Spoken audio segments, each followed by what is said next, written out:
पश्चिम महाराष्ट्राच्या कृषी क्षेत्राला नवी दिशा देणाऱ्या पुढारी ॲग्री पंढरीमध्ये पीक प्रात्यक्षिक प्रदर्शनाला सुरुवात झाली। आमदार जयंत पाटील यांच्या हस्ते आणि विविध मान्यवरांच्या उपस्थितीमध्ये प्रदर्शनाचं उद्घाटन करण्यात आलं। 75 पेक्षा जास्त फळभाज्या, पालेभाज्या, फुलं बहरलेली दिसतात। पुढारी माध्यम समूह आणि राजर्षी छत्रपती शाहू महाराज कृषी व्यवसाय व्यवस्थापन महाविद्यालय यांच्या संयुक्त विद्यमाने या प्रदर्शनाचं आयोजन करण्यात आलं आहे। 23 फेब्रुवारीपर्यंत हे प्रदर्शन सुरू राहील। पुढारी ॲग्री पंढरीचं सांगलीत जे प्रदर्शन आणि प्रात्यक्षिक प्लॉट्स केलेले आहेत ते अतिशय सुंदर आहेत। शेतकऱ्यांना फार मोठा उपयोग त्याचा होणार आहे। मला खात्री आहे सांगली जिल्ह्यातले जे प्रगतिशील शेतकरी आहेत ते या प्रदर्शनाचा चांगला लाभ घेतील। अनेक चांगली उत्पादनं या ठिकाणी शेतकऱ्याला माहिती मिळण्यासाठी उपलब्ध झालेली आहेत। त्यामुळं सांगली जिल्ह्यातल्या प्रत्येक शेतकऱ्यांनी इथं यावं, हे पाहावं असं प्रदर्शन आहे। मला खात्री आहे शेतकरी देखील चांगला प्रतिसाद देतील। पश्चिम महाराष्ट्रातील सर्वात मोठं कृषी प्रदर्शन आता आपल्या सांगलीमध्ये भरलेलं आहे। सांगलीमध्ये दैनिक पुढारीच्या माध्यमातून पुढारी ॲग्री पंढरी हे सर्वात मोठं कृषी प्रदर्शन आता अनेकांसाठी खुलं झालेलं आहे।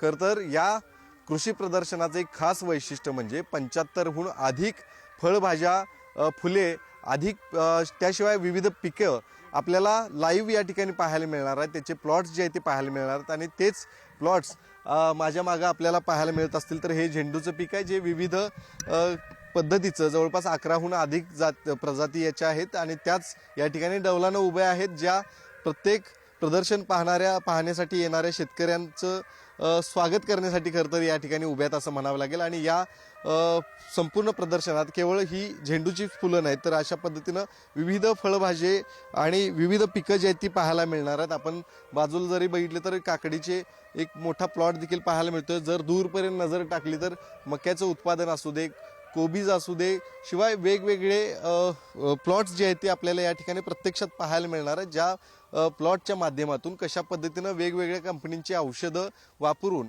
अशा पद्धतीनं डौलानं उभारणाऱ्या आणि सर्वात जास्तीत जास्त पीक देण्यासाठी कसा या औषधांचा उपयोग केला जाऊ शकतो हे खरं तर प्रदर्शनात खूप चांगल्या पद्धतीनं मांडलेलं आहे।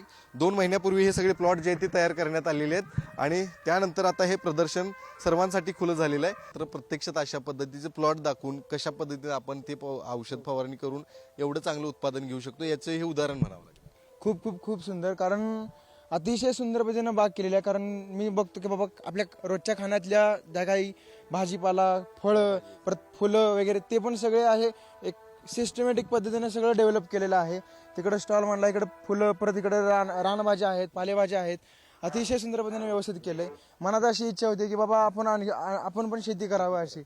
हो, खरं तर या तरुणाची ही इच्छा होते। IT क्षेत्रात असणार हा तरुण आहे जो शेतीकडे वळावा असं हे सगळी फुलं आणि फळभाज्यांची शेती पाहून त्याला ही झालेली इच्छा आहे आणि अर्थातच त्याच दर्जाचं प्रदर्शन जे आहे ते सांगलीमध्ये भरलेलं आहे आणि त्याच प्रदर्शनाच्या माध्यमातून अनेक शेतकऱ्यांना आपल्या पीक जे आहे ते दुप्पट करणं त्या ठिकाणी शक्य होणार आहे। कोणकोणत्या पद्धतीची पिकं त्या ठिकाणी घेत असताना कुठल्या पद्धतीची औषध फवारणी असू दे, कुठल्या पद्धतीचे सीड्स असू दे ते आपल्याला घेणं आवश्यक आहे। त्याचा एक गायडन्स आपल्याला मिळणार आहे।